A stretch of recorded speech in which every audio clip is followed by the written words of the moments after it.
Assalamualaikum warahmatullahi wabarakatuh. Selamat datang di channel saya lagi, Bu Ceyo Vlog. Alhamdulillah akhirnya saya bisa share video lagi dan tentunya bisa menyapa teman-teman semuanya. Hai, apa kabar teman-teman semuanya? Semoga kita semua selalu diberi kesehatan dan keselamatan, dan juga diberikan kelancaran dan kemudahan, dan apa yang kita harapkan selama ini segera terkabul ya. Amin. Baik teman-teman, sesuai dengan request, untuk video kali ini saya akan share cara menghitung HPP makanan agar tidak boncos ya teman-teman, agar kita itu mendapatkan keuntungan yang maksimal. Apabila kita mempunyai usaha kuliner, penting bagi teman-teman untuk mengetahui bagaimana cara menghitung HPP makanan ya, agar bisa menetapkan harga jual yang menguntungkan. Tanpa tahu cara menghitung HPP makanan dan minuman yang teman-teman jual, maka resiko kerugian usaha akan semakin besar ya teman-teman. HPP atau harga pokok penjualan adalah total harga produk yang dijual dalam satu periode ya teman-teman. Dalam menentukan HPP, sebaiknya teman-teman tidak memberikan harga terlalu murah ya. Namun jangan juga menentukan harga yang mahal, karena dapat mengurungkan niat pelanggan dalam membeli makanan teman-teman nantinya ya. Lantas bagaimana cara menghitung HPP makanan yang tepat? Berikut ada beberapa hal yang perlu teman-teman perhatikan ya. Yang pertama, hitung biaya bahan baku. Perhitungan HPP makanan dimulai dengan menghitung biaya bahan baku ya teman-teman, yaitu biaya yang dibutuhkan untuk membeli bahan mentah yang akan dibuat makanan ya. Nah, biaya bahan baku perlu dicatat ya teman-teman dengan rinci untuk memastikan berapa total biaya yang dikeluarkan dalam periode tertentu. Dan rumus yang digunakan untuk menghitung biaya bahan baku adalah biaya bahan baku per produk sama dengan biaya bahan baku dibagi jumlah unit per produk ya teman-teman. Kedua, hitung biaya transportasi. Selain biaya bahan baku, biaya transportasi juga perlu diperhitungkan dalam cara menentukan HPP makanan yang tepat. Hitunglah berapa biaya transportasi yang dikeluarkan, mulai dari membeli bahan baku hingga menghasilkan produk yang siap dijual. Biaya transportasi ini termasuk biaya saat mengirim pesanan atau orderan kepada pelanggan ya. Dan hal ini berlaku jika teman-teman menyediakan layanan pengiriman. Ketiga, hitung biaya gas dan listrik. Setiap industri makanan pasti membutuhkan gas dan listrik ya dalam proses produksinya. Jadi, jangan lewatkan komponen ini dalam cara menghitung HPP makanan ya teman-teman. Dan cara untuk menghitung kebutuhan listrik, nah ini anggap aja ya teman-teman, tarif daya listrik itu kapasitasnya 900 VA gitu ya. Untuk 1 kWh nya itu pemakaiannya 1300-an. Jadi rumusnya, total daya pemakaian kWh sama dengan daya listrik watt dikali durasi pemakaian per jam dikali 1000 ya teman-teman. Misalnya begini nih, teman-teman menggunakan freezer nih ya 300 watt yang digunakan selama 24 jam non-stop. Maka daya pemakaiannya adalah sebagai berikut.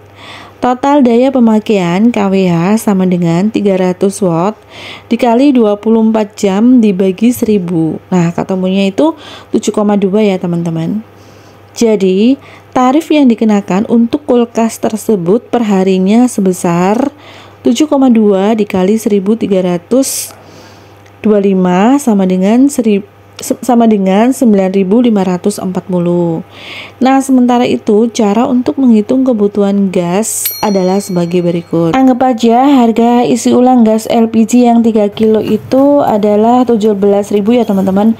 Jika tabung gas tersebut bisa digunakan selama 60 jam, maka biaya penggunaan gas per jamnya adalah 17.000 dibagi 60 sama dengan Rp284 ya.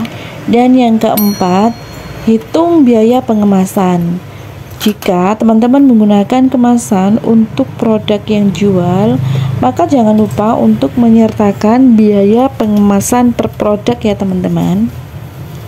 Dan yang kelima, hitung juga biaya tenaga kerja. Nah, apabila teman-teman itu menggunakan tenaga kerja ya, jadi biaya tenaga kerja adalah biaya yang digunakan untuk membayar gaji karyawan.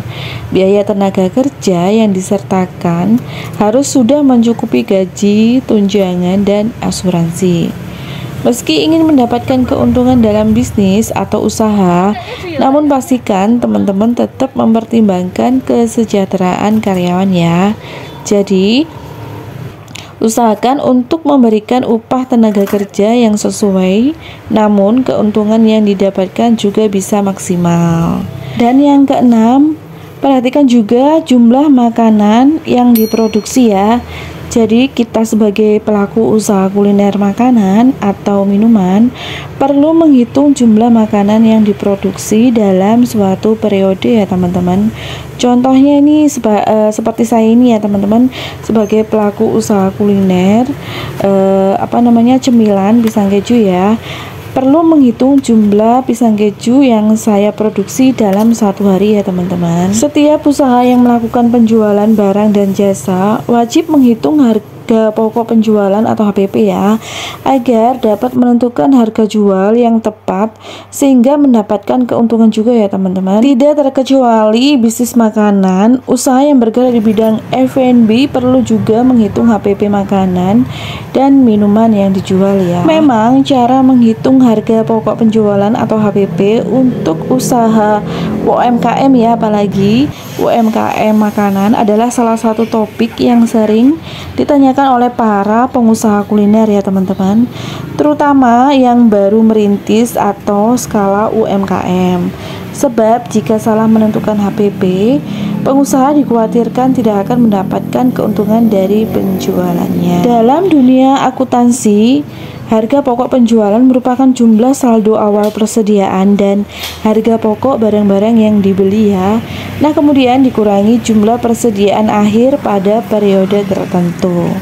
Perhitungan HPP akan berbeda pada jenis perusahaan, seperti perhitungan HPP perusahaan manufaktur akan berbeda dengan perhitungan HPP usaha makanan. Nah, berikut tadi sudah saya share untuk cara menghitung HPP untuk UMKM ya teman-teman. Secara garis besar ada beberapa hal yang perlu diperhitungkan pada saat mencari tahu HPP makanan. Tak terasa sudah di penghujung video, maka saya akhiri dulu. Sekian info dari saya, semoga bermanfaat. Jangan lupa subscribe, like, dan share. Dan jangan lupa nyalakan tanda notifikasinya agar teman-teman tidak ketinggalan dengan video-video saya yang terbaru. See you next video insya Allah. Wassalamualaikum warahmatullahi wabarakatuh.